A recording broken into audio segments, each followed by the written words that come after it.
China likes to live in a bubble. It's a different world behind the Great Wall, one that believes that China is a superpower and at the center of the earth.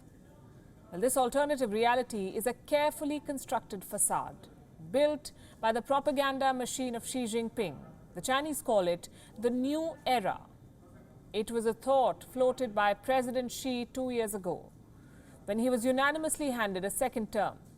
Kicking it off, Xi Jinping said that China has now stood up, grown rich, become strong, and is moving towards the center stage.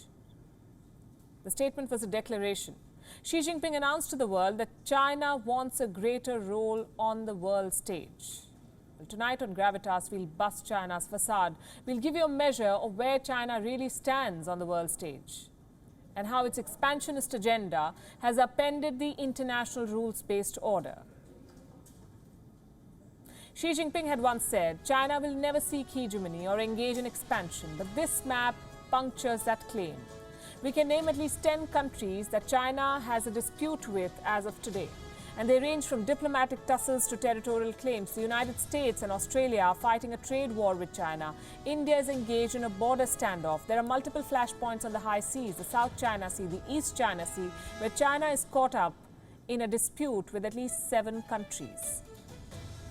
The list of disputes is much longer, but China buys the silence of many countries. And that brings us to the second map.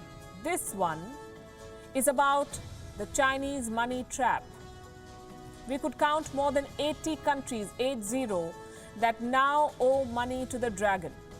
China is the world's biggest creditor, too big to fail, but ready to repossess smaller countries when they can't keep up with debt repayment.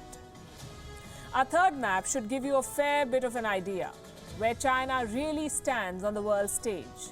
Not at the center of the world, as Xi Jinping would have you believe, but in the dock. On your screen is a list of more than 60 countries that first pushed for a probe into the Wuhan virus outbreak and its origins. They were the first to sign the resolution at the World Health Organization, forcing China to agree too. That list has grown since.